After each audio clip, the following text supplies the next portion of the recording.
Hey guys, just wanted to give you a quick sort of review of the Bondtech CHT nozzle. This is the 0.8 millimeters. I'm using layer height of 0.4. I'm actually just testing out how it does the overhangs, not overhangs, but the angles. This is almost at 50, 55, I think. So doing rather well. I'm actually using adaptive height using the Prusa slicer. Printing beautifully for large objects like this. I think it can work really well. I'm actually going about 200 millimeters per second for infill. A lot slower for perimeter. Default like 35, I think, for perimeters. Because your nozzle is bigger, you're gonna want to go slower with your perimeters. Looking pretty good.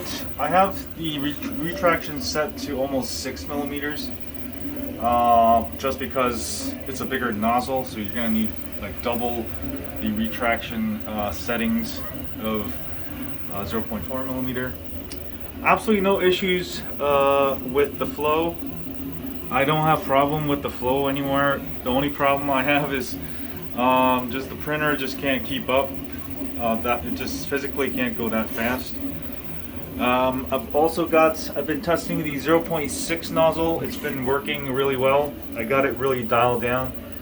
This is all TPU, by the way. TPU. So with PET-G, you're gonna obviously be able to go a lot faster. But yeah, I mean, you don't really want to run your printer so damn fast, because that's, you know, in the long run, printer's just not gonna last that long. So 0.4 millimeter layer height with the nozzle, I think it's gonna work out great. You can also do 0.3 layer height also, right? But I just wanted to check it out, test it out. No, so far it seems a little bit rougher, so I might go back to 0.3 millimeter layer height, which what I'm using with the 0.6 millimeter nozzle. This is also the Bondtech CHT. All right, for those of you who want to upgrade your nozzle because of your maximum volume, what is that? Volumetric flow. My maximum volumetric flow is set at 30. I don't think I even ever reach it, but have no problems clogging with the TPU material. And yeah, your bottleneck, once you install this, your bottleneck becomes basically physical abilities of your printer. And like I said, you can run it faster, but there's no point, because you're gonna just lose, your quality gonna degrade. If you want to get a lot faster speeds, I mean, you definitely want to upgrade your whole printer. Maybe upgrade the rails to linear rails. Maybe get a Voron printer.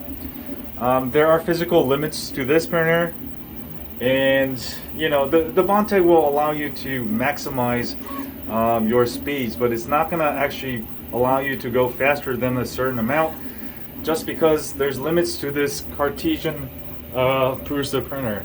It's a great printer, but after a certain number, it's just not going to be able to go that fast. So your bottleneck again is not going to be your flow, but everything flowing nicely, no clogs. I can print things as fast as I can now with my TPU material. But yeah, I'm building a Voron. Also over here printing parts. I keep running out of parts.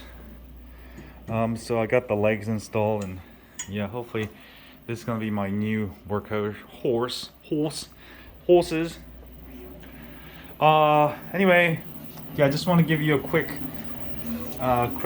view of the 0.8 millimeter nozzle.